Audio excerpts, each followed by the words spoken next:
Hello all, namaste, নমস্কার সবাইকে বাংলায়। তো আমি আবার সেই পনিয়ন সেলভান গল্পের সিরিজটা সেকেন্ড পার্টে এটা নিয়ে আমি চলে এসেছি। তো ফার্স্টেই যেটা আমি বলবো যে আমরা সবাই রামায়ণ পড়েছি সবাই আমরা, we all have read Ramayana. তো জাস্ট রামায়ণের বেসিক প্লটটা মাথায় রাখতে, সেটা আমি সবাইকে বলবো। আই থিঙ্ক আমি এটা আগের ভিডিওতেও বলেছিলাম, but still I am saying, সবাইকে বলছি রামায়ণের প্লটটা জাস্ট বেসিক জিনিসটা একটু মাথায় রাখতে। ওকে, সো এই পনিয়ন সেলভান জিনিসটা অ্যাকচুয়ালি কী, লাইক আমাদের কাছে আমাদের কাছে এমনি সাউথ ইন্ডিয়ান কোনো প্রোনাউন্সিয়েশন বা কিছু টাফই লাগে, অ্যান্ড ওদের ল্যাঙ্গুয়েজটা টোটালি আমাদের থেকে আলাদা। বেঙ্গলি হিন্দির মধ্যে যেমন একটা মিল আছে, বাট ওদের ল্যাঙ্গুয়েজটা টোটালি আমাদের থেকে আলাদা।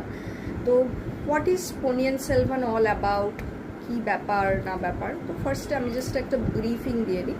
তো ফার্স্ট যে জিনিসটা পনিয়ন সেলভানের যে মেন যে থিমটা, সেটা হচ্ছে অ্যাবাউট রাজা চোলা। ওকে, সো রাজা চোলা, when he was a prince, he was not a king or the emperor. So যখন সে প্রিন্স ছিল বা যুবরাজ ছিল, প্রিন্স ছিল, তো তখন থেকে তার যে সিংহাসনের উত্তরাধিকার পাওয়া বা সিংহাসনের যে মানে থ্রোনে অ্যাসেন্ড করা, যেটা to ascend the throne, like what is happening, all the events which happened before he ascended the throne and how he finally ascends the throne. তো এটা নিয়েই হচ্ছে পনিয়ন সেলভান পুরো নভেলটা। So this is the basic thing of the full 5 volume novel, যে কী করে সে সিংহাসনে উঠলো বা কী করে সে পাওয়ারে উঠলো, রাজা চোলা 1। So this is the basic thing of the novel. তাহলে পনিয়ন সেলভান এই কথাটার মানেটা কি? স্পেলিংটা খুব ডিফিকাল্ট, উচ্চারণ করতেও খুব অসুবিধা হয়। পনিয়ন সেলভান কথাটার মানে কি?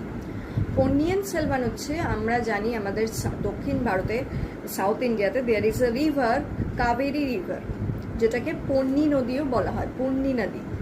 ওরা লোকালরা এটাকে পন্নী নদী বলে, বা আমরা কাবেরী নদী বলেই জানি। তো পন্নী নদীর ছেলে, the son of river Panni, is the meaning of Ponniyin Selvan.